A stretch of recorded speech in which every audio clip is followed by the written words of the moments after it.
Yesus irraa hundeen nagaa koo.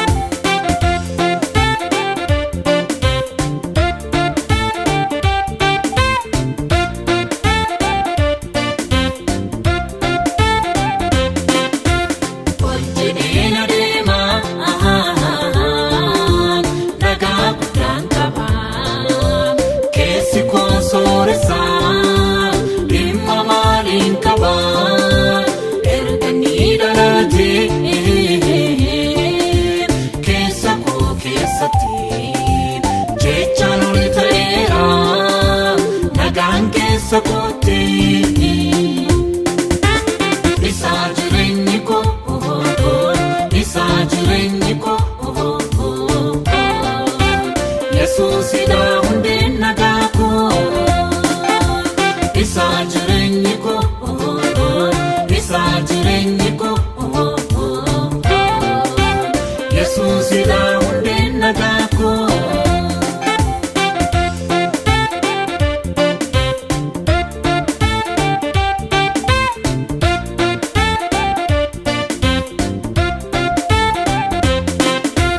Bonna du'aa keessaa isaan baafame. Hundee nagaa kanaa irratti ijaarame. Merre aangoon du'aa narratti aboon qabu. Dukkanas darbeera namuunan qaqqabu. Isaa jireenyi koo isaa jireenyi koo Yesus irraa hundeen nagaa koo. Isaa jireenyi koo isaa jireenyi koo Yesus irraa hundeen nagaa koo.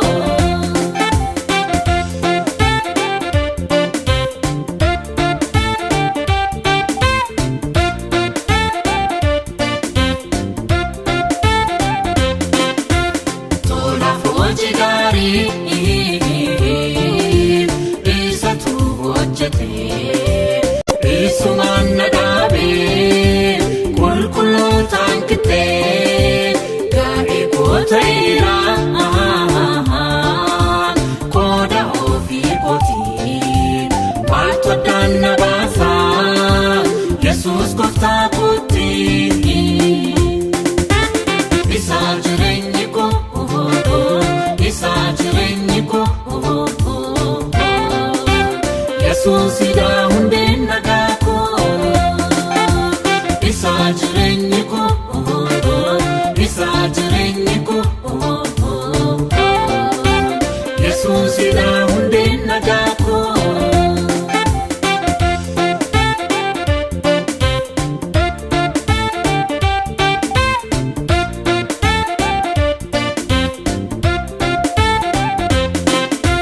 Keessa koo jiraata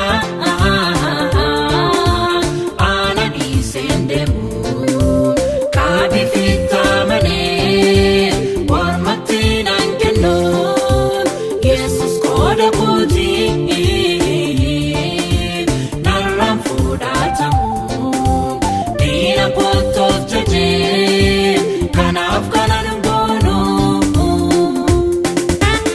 Isaa jireenyi koo isaa jireenyi koo Yesus irraa hundeen nagaa koo. Isaa jireenyi koo isaa jireenyi koo Yesus irraa hundeen nagaa koo.